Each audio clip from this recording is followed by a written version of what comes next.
Mark Rogers TV, the voice of college football, breaking down the game we all love.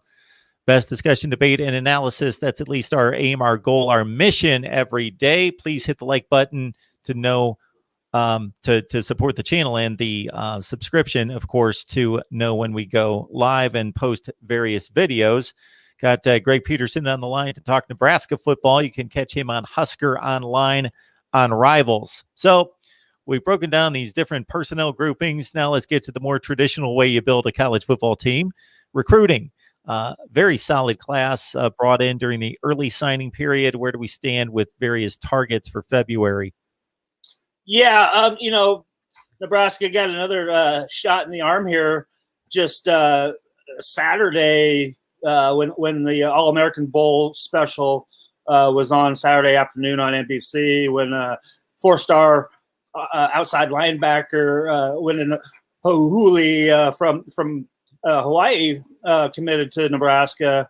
And this guy's a Mr. Do Everything. He can play safety, he can play outside linebacker, he can play defensive end. So you just got a guy that with a huge motor that will fit right into Eric Shenander's defense, and some of those guys that already have a motor like that, like a Garrett Nelson, some of these guys that I've covered that just love to play football. So this guy fits right into the things, and I think that's just a big shot in the arm, and so that leaves you just a few spots left that you're looking at moving forward for signing day here in February.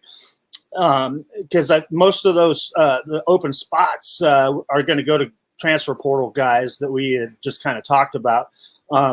So you still got a couple of those spots open, and I think a lot of what's being talked about right now is a guy that we've talked about here before, is Avante Dickerson out of Omaha Westside High School, who's currently committed to Minnesota and unsigned. And he hasn't been talking much himself, but his head coach at Westside, Brent Freund, has been talking with the media a little bit about Avante's situation. And, right now things look good for Nebraska on maybe flipping the four-star Rivals 250 defensive back over to the Huskers, because currently a Minnesota commit who refused to sign on early signing day, mostly for the fact that he has not had a chance to visit the Minnesota campus. So he has not had a chance to see where his future school. He doesn't know anything about it besides taking virtual tours and stuff. As opposed to Nebraska, where he's visited several times during his high school career, and those lines of communications between Nebraska and Dickerson remain wide open, and they talk on a very constant basis. So things look good for Nebraska actually flipping him over and adding him to Nebraska's class right now, which still stands currently at 19th in the country according to Rivals.com. So things look good there. We've talked about their early signing class, and they filled most of those needs that they had on the board there, and so you're still looking for those guys, and we just talked about most of those 4 or 5 spots left that they're going to sign are guys that they're going to look to bring in on the transfer portal, and they're very excited about their class right now with some of the holes that they filled. Ho'ohuli, number 1 rated player in Hawaii according to Rivals, 12th rated at his position at inside or outside linebacker, and a top 200 player nationally. So yeah, that's a good get right there. And if you watch his film, I mean, this guy, he's got a nose for the ball, and he's got himself a heck of a frame. And you mentioned, look at the talent that Nebraska's bringing in this class. When you got the number 1 player in the state of Hawaii, you got the number 1 player in the state of Nebraska, you got the number one player in the state of Iowa, out of South Dakota. Okay, you're landing these guys, and you've got a national footprint while you're doing this, and you're also flexing your muscle regionally. So, I like what they're doing here, and they're adding guys that have the right kind of attitude, and with Tony Tuioti is the guy to praise and pat on the back for Landon Wyndham, a player of his caliber. Tony Tuioti played at the University of Hawaii. He played high school football in the state of California, but he is from Hawaii, and he went to college there, and he's got a lot of ties to the islands, and this just opens up a pipeline, and it's already starting to pay off a little bit, because Nebraska's been in contact with some very high rated prospects, former teammates of Wyndham's, on the island there. They're looking at a 4-star quarterback right now these are all class of 2022 guys. So, you kind of look for a jump start for recruiting the class of 2022. If you land a verbal commitment from another player or two from that state of Hawaii. So, this just helps Nebraska's case in the recruiting game moving forward. And, it's been a while since Nebraska has had a player from the state of Hawaii. And I just look for that to start paying dividends down the road. We talk Nebraska football here at Mark Rogers TV, the voice of college football, courtesy Greg Peterson from Husker Online on Rivals. Greg, we appreciate you stopping by. A lot of names and a lot of scouting reports to sort through this time of year. Oh, yeah. Yeah.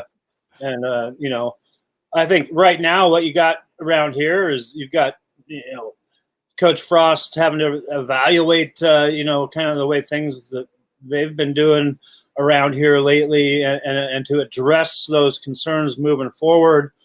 You're waiting these personnel situations to kind of know what your roster is going to look like moving into spring ball, and you hope that things kind of get back to normal and you move forward building this football team. And I think what you got to look at too is hanging your hat on your defense of what you were able to accomplish under Coach Chenander.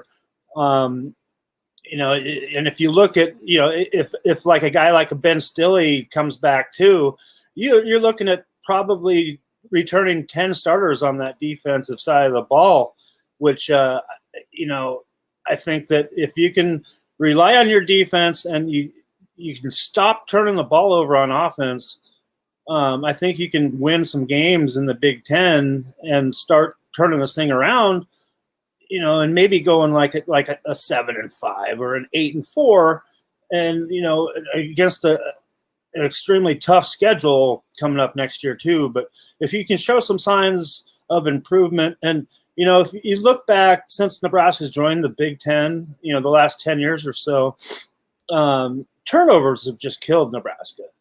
Turnovers, especially from the quarterback spot, because for some reason the quarterback has to run the ball too much. You don't rely on a rushing attack. You see what they can do when a Dedrick Mills can get it going like that. A Divino Zigbo who showed that too late in his career. And you've got the quarterback running the ball about 49% of the time. If you cut that down to about 20%, 25%, I think you cut down a lot of those fumbles, and you stop putting your defense in a hole.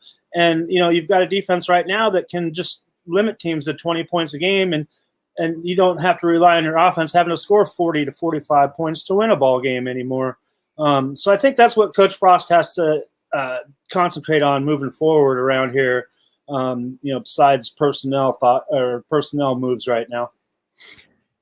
Yeah, I'll just restate it here. It's been said a zillion times. I don't know exactly what the percentages are, but once you win the turnover battle, your probability of winning goes sky high. And then if that turnover battle is like 2-zip or 3-zip in your favor, then it's like 90% plus. It's just difficult to overcome because it means possessions and it means field position in regards to scoring or being scored on. All right, Greg Peterson, Husker Online. Greg, we always appreciate you stopping by, breaking things down for us. No problem. No problem at all. Happy to do it.